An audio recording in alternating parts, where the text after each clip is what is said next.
Saudi अरब के दारुल रियाज में national party की जानिब से दीगर सियासी जमातों के हमायतीन के एजाज़ में अफ्तार पार्टी का अहतमाम किया गया, जिसमें शुरका ने बलूचिस्तान के मसाइल और महरूमियों का भी जिक्र किया और इनको हल करने के लिए तजावीज़ पेश की।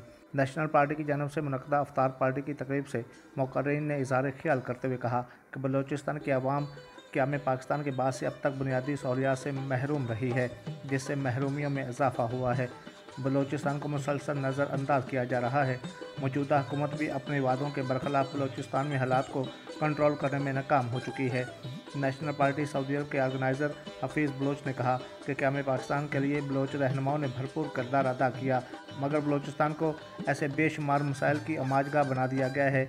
इन मसाइल को हल करने के लिए बेहतर हिकमत अमली से काम लेना होगा। असल में 70 साल गुजर गए हैं इस सवाल को समझते हुए, अभी तक इस सवाल को समझा नहीं गया है कि बलूचिस्तान का बुनियादी मसला क्या है। सबसे बड़ा मसला वहाँ, जैसा कि इस वक्त पाकिस्तान की हकीकी जमहूरियत पसंद क़ुव्वतें जदोजहद कर रही हैं PDM के प्लेटफार्म से, तो उसमें सबसे जो बड़ा बुनियादी मसला है फ्री एंड फेयर इलेक्शंस का। आप बलूचिस्तान में 2-3 फ्री एंड फेयर इलेक्शन करा दें, बलूचिस्तान के मसले कम हो जाएंगे। और इसके अलावा जो करंट सिनेरियो की आप बात कर रहे हैं, वहाँ बहुत सारे प्रॉब्लम्स हैं। वहाँ मिसिंग पर्सन का मसला है, वहाँ मसशुदा लाशें हैं, वहाँ पे इस वक्त जो एक हुकूमत मौजूद है, मसनूई हुकूमत है जो इस्टेब्लिशमेंट की सपोर्ट से बना है। तो जब तक इन चीज़ों का खात्मा नहीं होगा तो बलूचिस्तान की सूरत हाल बेहतर नहीं होगी।